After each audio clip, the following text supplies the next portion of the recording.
ജോലി ചെയ്യാനും ആഗ്രഹമുള്ളവരാണോ നിങ്ങൾ? എങ്കിൽ അതിന് അവസരം തരുന്ന ഒരു വിസയെക്കുറിച്ചാണ് ഈ വീഡിയോയിൽ പറയാൻ പോകുന്നത്.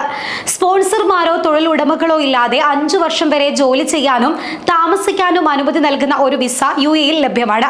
അതാണ് UAE ഗ്രീൻ വിസ. 4 നിബന്ധനകൾ പൂർത്തിയാക്കുന്നവർക്ക് UAE-യിൽ സ്വന്തം സ്പോൺസർഷിപ്പിൽ 5 വർഷ കാലാവധിയുള്ള ഗ്രീൻ വിസ സ്വന്തമാക്കാൻ കഴിയും. Federal authority for identity, citizenship, customs and port സെക്യൂരിറ്റിയുടെ അറിയിപ്പ് അനുസരിച്ച് സംരംഭകർ, ഫ്രീലാൻസർ, വിദഗ്ധ തൊഴിലാളികൾ എന്നിവർക്കെല്ലാം ഈ വിസയ്ക്ക് അപേക്ഷിക്കാൻ സാധിക്കുന്നതാണ്. നിലവിൽ വിദേശത്തുള്ളവർക്ക് UAE-യിലെത്തി ഗ്രീൻ വിസ നടപടികൾ പൂർത്തിയാക്കുന്നതിന് 60 ദിവസത്തെ എൻട്രി പെർമിറ്റ് അടക്കം നൽകുന്നുണ്ട്. അതേസമയം ഗ്രീൻ വിസ ലഭിച്ചാൽ നിക്ഷേപകർ, ബിസിനസ് പങ്കാളികൾ, ഫ്രീലാൻസർ, സ്വയം സംരംഭകർ, അതിവിദഗ്ധർ എന്നീ വിഭാഗത്തിലുള്ളവർക്ക് സ്വന്തം സ്പോൺസർഷിപ്പിൽ 5 വർഷത്തേക്ക് UAE-യിൽ തങ്ങാനും ജോലി ചെയ്യാനും ബിസിനസ് തുടങ്ങാനും സാധിക്കുമെന്നുള്ളതാണ് പ്രധാന നേട്ടം. കമ്പനി ഡയറക്ടർമാർ, എക്സിക്യൂട്ടീവുകൾ, എഞ്ചിനീയർമാർ, ശാസ്ത്ര, സാങ്കേതിക, മാനുഷിക മേഖലകളിലെ പ്രൊഫഷണലുകൾ, സാങ്കേതിക വിദഗ്ധർ എന്നിവർക്ക് UAE ഗ്രീൻ വിസയ്ക്ക് അപേക്ഷിക്കാവുന്നതാണ്.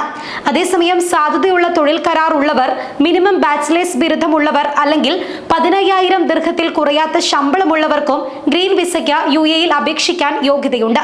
അതേസമയം ഗ്രീൻ വിസയിൽ വന്ന വിദേശ കമ്പനിയുടെ പേരിലാണ് UAE-യിൽ നിക്ഷേപം നടത്തുന്നത് എങ്കിൽ വാണിജ്യ കമ്പനി നിയമം അനുസരിച്ചുള്ള നടപടികൾ പൂർത്തിയാക്കണമെന്ന് നിർബന്ധമുണ്ട്. Public shareholding company, private joint stock company, limited liability company എന്നിവയിൽ ഒന്നായി രജിസ്റ്റർ ചെയ്യണമെന്നും നിർബന്ധമുണ്ട്. പങ്കാളിത്ത ബിസിനസ് ആണെങ്കിൽ 10 ലക്ഷം ദിർഹത്തിൽ കുറയാത്ത തുക നിക്ഷേപിക്കണം. പുതിയതും പഴയതുമായ കമ്പനിയിൽ നിക്ഷേപിക്കുകയാണെങ്കിലും 10 ലക്ഷം ദിർഹം മൂലധനമുണ്ടാകണം. സമാന മാനദണ്ഡം പാലിക്കാത്തവരുടെ ഗ്രീൻ വിസ പുതുക്കില്ലെന്നും അധികൃതർ അറിയിച്ചിട്ടുണ്ട്. ഗ്രീൻ വിസ കാലാവധി തീരുമ്പോൾ അതേ കാലയളവിലേക്ക് വിസ വീണ്ടും പുതുക്കാവുന്നതാണ്.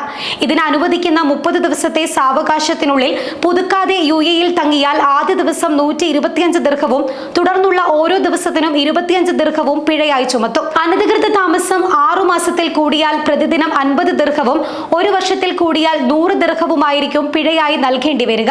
ഇനി ഗ്രീൻ വിസയ്ക്ക് എങ്ങനെ അപേക്ഷിക്കാം എന്നുള്ളത് പരിശോധിക്കാം. ആദ്യം GDRFയുടെ വെബ്സൈറ്റ് സന്ദർശിച്ച് ഹോം പേജിലെ സേവനങ്ങൾ എന്ന വിഭാഗത്തിന് കീഴിലെ എൻട്രി പെർമിറ്റുകൾ എന്ന ഓപ്ഷൻ തിരഞ്ഞെടുക്കുക.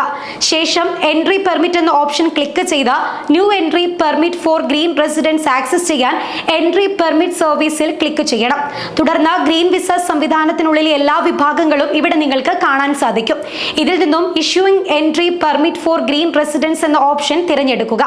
സ്മാർട്ട് സർവീസ് എന്നതിൽ ക്ലിക്ക് ചെയ്തതിന് ശേഷം ലോഗിൻ പേജിൽ രജിസ്റ്റർ നൗ ക്ലിക്ക് ചെയ്യാം. ആവശ്യമായ പാസ്വേഡ് നൽകുക. ശേഷം GDRFയിലെ നിങ്ങളുടെ ഡാഷ്ബോർഡിൽ ന്യൂ ആപ്ലിക്കേഷൻ ക്ലിക്ക് ചെയ്ത് green residence for high skilled workers എന്ന വിഭാഗത്തിൽ ക്ലിക്ക് ചെയ്യുക. ഇതിൽ വ്യക്തിഗത വിവരങ്ങളെല്ലാം നൽകേണ്ടി വരും. തുടർന്ന് ആവശ്യമായ രേഖകളെല്ലാം നൽകി ഫീസ് അടയ്ക്കാവുന്നതാണ്.